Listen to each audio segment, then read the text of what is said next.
मध्य प्रदेश में प्रवासी मजदूरों के रोजगार को लेकर सरकार के भले ही बड़े बड़े दावे कर रही हो, लेकिन हकीकत इससे जुदा है।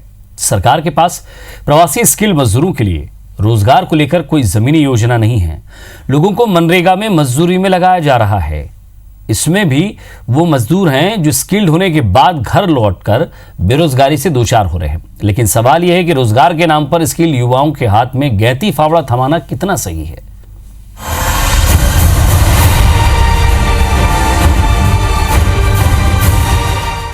कोरोना संकट और लॉकडाउन के चलते रोजी रोटी छोड़कर दूसरे शहरों से अपने गृह प्रदेश लौटे मध्य प्रदेश के युवाओं के सामने सबसे बड़ा सवाल रोजगार को लेकर है। सरकार के पास युवाओं के लिए केवल मनरेगा में ही काम है। सरकारी आंकड़ों में प्रदेश लौटने वाले करीब 13.5 लाख मजदूर हैं, जिन्हें रोजगार दिलाने के लिए सरकार ने 2 महीने पहले रोजगार सेतु पोर्टल शुरू किया था। इसमें अब तक 7,30,311 मजदूरों का ही पंजीयन हो सका है। वहीं सरकारी दावों को लेकर कांग्रेस शुरू से सवाल उठा रही है।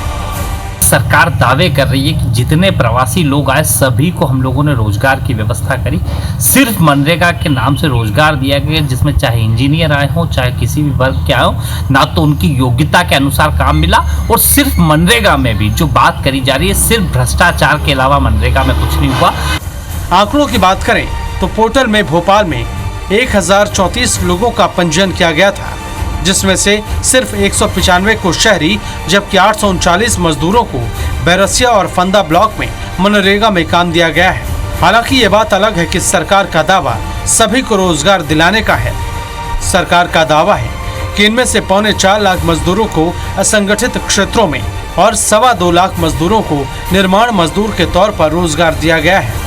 इसके अलावा 2.25 लाख मजदूरों को कारखानों में काम दिलाया गया है।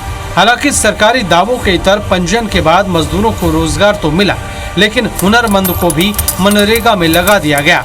वहीं सरकार के मंत्री केवल मनरेगा में काम मिलने की बात को गलत बता रहे हैं। देश के अंदर जिस तरीके से लॉकडाउन हुआ था, उनके काम धंधे चौपट हुए थे, उनको फिर से खड़ा करने के लिए सरकार ने उन सारे लोगों के लिए 10-10 हज़ार लोन देने के लिए, और उसका जो भी ब्याज है उसका पूरा सरकार वहन करेगी। और देश में मध्य प्रदेश इसमें अव्वल नंबर पे चल रहा है। तो ये हम नहीं कह सकते कि सिर्फ मनरेगा में ही रोजगार दिया जा रहा है, दूसरे क्षेत्रों में भी हम रोजगार दे रहे हैं। वाहवाही लूटने के लिए सरकार ने प्रवासी मजदूरों के कल्याण रोजगार पर सुझाव देने के लिए राज्य प्रवासी श्रमिक आयोग का गठन तो कर दिया, लेकिन वो अब भी सफेद हाथी से ज्यादा कुछ नहीं है। वजह है इसका सक्रिय रूप से काम नहीं करना, जिसके चलते प्रवासी मजदूरों के पुनर्वास और रोजगार को लेकर कोई योजना ही नहीं बन पा रही है। ऐसे में सरकार की कथनी और करनी में फर्क करना मुश्किल नहीं है। सुधीर दंडोतिया, IBC 24, भोपाल।